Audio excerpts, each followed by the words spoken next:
Jadi hari ini sebenarnya sesuatu yang sangat baik ya. Sesuatu yang sangat baik bahwa terungkaplah oleh Pak Kiki Sakmaki bahwa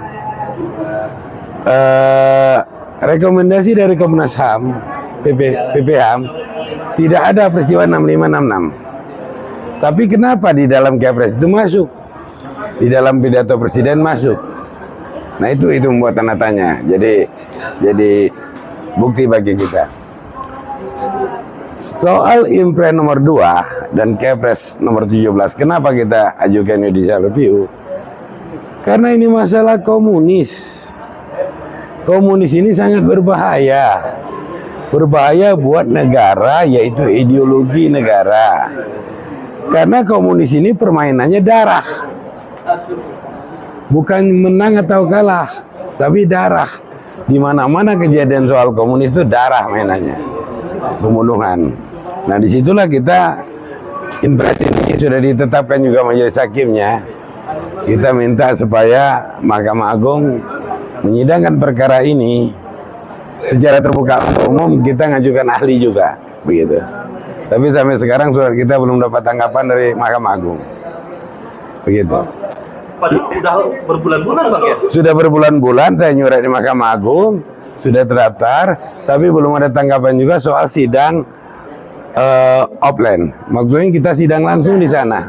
Abang inginnya sidang offline dan itu diperbolehkan ya Bang? Iya harus, kayak di MK buktinya uji undang-undang sidang terbuka. Dan kita sampai sekarang belum ada tanggapan. Nah kalau sekarang kan belum sidang sama sekali. Belum sidang, padahal baik online maupun offline belum sidang. Padahal majelis hakim sudah bentuk. Nah, ada apa di sini kan kita juga ini jadi. Ada batas waktu nggak sih Bang kalau untuk itu sehingga misalnya pengajuan Abang menjadi batal gitu? Batas waktunya itu biasanya itu 6 bulan. 6 bulan dari 6 bulan. Iya, 6 bulan. Tapi tak ada istilah batal, dia harus adili. Harus diadili. Harus diadili karena udah dapat nomor perkara. Dapat nomor perkara iya. Harus diadili. Harus diadili. Dia tidak boleh itu tidak diadili. Jadi kayak ini bukan surat menyurat bukan surat menyurat biasa, ini gugatan. Jadi dugaan Abang apa yang terjadi sebenarnya Bang sehingga sidang juga tak kunjung dilakukan? Kalau soal di Mahkamah Agung saya belum jelas pendapatnya. Tapi yang jelas kewajiban dari Mahkamah Agung mengirim permohonan itu kepada Presiden. Kan tergugat di sini, termohon di sini Presiden. Permohonnya Presiden. Presiden. Iya. Bang, tadi kan ada tanggapan dari Pak Kiki soal salah. Harusnya bukan Kepresnya yang di judicial review kan. Jadi? Tapi tadi pelanggaran HAM-nya, 12 pelanggaran HAM, penentuan pelanggaran HAM. Mana ada keputusannya 12 itu. 12 itu adanya dalam 17. Dalam Kepres itu? Iya, nggak ada Kepres lain. Iya, mundur Bang. Nggak ada Kepres lain. Itu hanya kamuflase aja dari beliau karena dia ikut mengumumkan di belakang Presiden. Itu. Maka tadi dia ngeles. Tak ada rekomendasi di PPHAM soal peristiwa hukum 6566 siapa yang korban, tidak ada. Tapi kenapa di situ dalam pidato Pak Presiden ada bahkan nomor 1. Dia bilang tadi kan. Nah di sini katanya terjadi misalnya ada 2 yang tiba-tiba nyelonong ada katanya. Jadi Abang tetap masih berpijak Kepresnya yang harus di Kepres dan Impres. Impres itu sangat aneh. Semuanya diganti, semuanya itu adalah korban-korban komunis. Korban komunis itu yang mana sih ya Mbak orangnya? Ini 57 tahun sudah. Oke, Bang.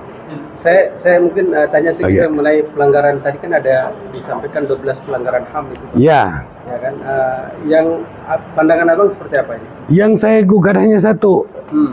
Yang dikatakan pelanggaran HAM berat tahun 6566. Di samping itu kepala negara tidak berwenang mengaku melanggar HAM berat sebagai kepala negara. Negara mengakui melanggar HAM berat tahun 65. Di mana kewenangan Presiden menyatakan itu? Kecuali berdasarkan putusan pengadilan HAM, ya hasil tuntutan kejaksaan baru dia boleh mengumumkan itu. Di samping itu bunuh diri namanya.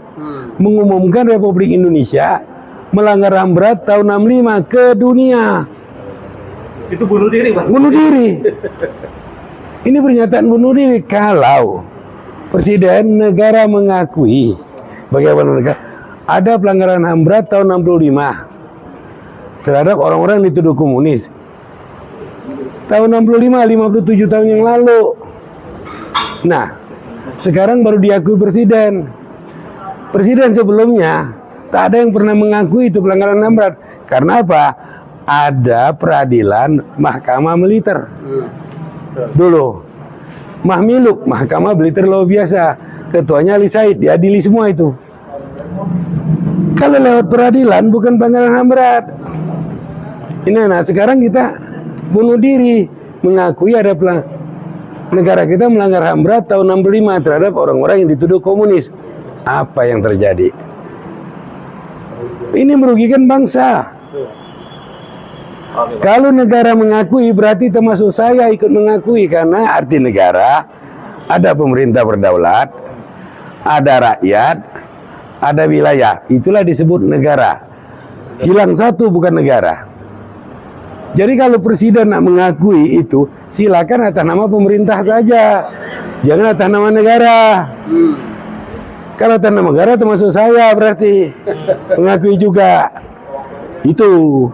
Oke, Bang. Oke. Segi review ini kan 6 bulan, Bang, ya, setelah disidangkan. Kalau akhirnya misalnya ditolak, Bang, Kita gugat lagi, bukan ajukan lagi, Ajukan lagi. ajukan lagi. Tapi sebenarnya ini Kepres ini bisa dicabut dengan Kepres juga ya, Bang? Oh ya jelas. Kalau presidennya Semestinya Kepres dan Impres ini dua-duanya harus dicabut. Dibuat yang baru, barulah dibuat pelanggaran HAM berat atau hal yang lain-lain tadi. Tapi jangan lupa masukkan peristiwa pelanggaran HAM berat kilometer 50 baru adil. Bang, oke. Artinya presiden yang sekarang sebenarnya bisa mencabut itu dan Bisa. memasukkan yang baru lagi ya? Iya, cuman membuang tahun 65. Oh, oke. Nah, kalau presiden yang berikutnya juga bisa dong, Bang, ya? Bisa mencabut itu. Bisa mencabut. Ini bisa. Ya. Setiap detik dia bisa cabut. Karena bertentangan. Itu kan Kepres itu kan bertentangan dengan TAP MPR nomor 25.